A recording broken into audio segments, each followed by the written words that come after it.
11 तास जनता दरबार घेतल्यानंतर वनमंत्री आपल्या सोबत आहेत. सरांकडून जाणून घेऊया नेमक्या कोणकोणत्या समस्या आल्या आणि आज खास करून पाहायला गेलं तर आक्रमक दिसले वनमंत्री सर.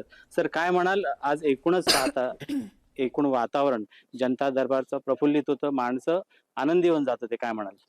हे बघा, बाब अशी आहे की जनता दरबार हा कोणावर मेहरबानी करण्यासाठी घेतला जात नाही. मला एक माहिती आहे की जनतेच्या मध्ये फार मोठ्या यातना आहेत, दुःख आहे. आज प्रामुख्यानं ज्या केसेस आल्या त्या लोकांच्या फसवणुकीचे केसेस आहे. कोण तुम्हाला सांगतो फ्लॅट देतो, घर देतो, नोकरी लावतो, प्लॉट देतो.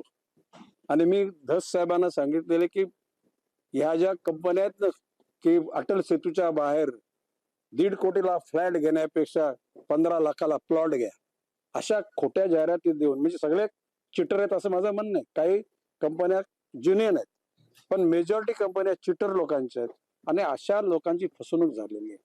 यामध्ये घर देतो, फ्लॅट देतो या पद्धतीच्या जवळ मला वाटतं तरी 100 केसेस आज असतील. इथे सिडको मध्ये एक दलालांची, म्हणजे बिल्डर लोकांच्या दलालांची फौज आहे.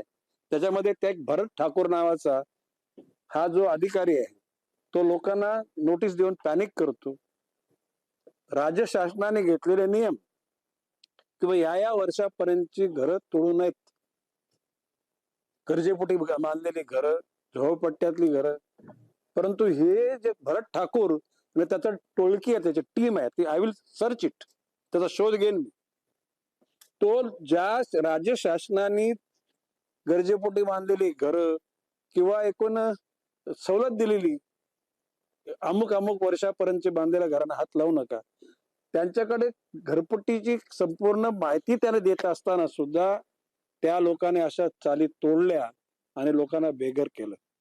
मी धस साहेबांना सांगितलं, मी मंत्री म्हणून I am part of government, मी त्यांना सांगितलेलं आहे की या बाबतीमध्ये ते लोक तुमच्याकडे आले तक्रारी घेऊन, त्याच्याविरुद्ध तक्रार घ्या आणि त्याला अरेस्ट करा. एकूणच पाहता वनमंत्री यांचे आक्रमक भूमिका पाहता येत्या काळामध्ये महानगरपालिकेच्या महासभेत देखील अशाच प्रकारे निर्णय घेतले जातील हे मात्र निश्चित. विश्वनाथ सावंत, न्यूज 18 मराठी, नवी मुंबई. यानंतर वेळ झाली एक छोट्याशा ब्रेकची. कुठेही जाऊ नका, पाहत रहा न्यूज 18 मराठी, आवाज महाराष्ट्राचा.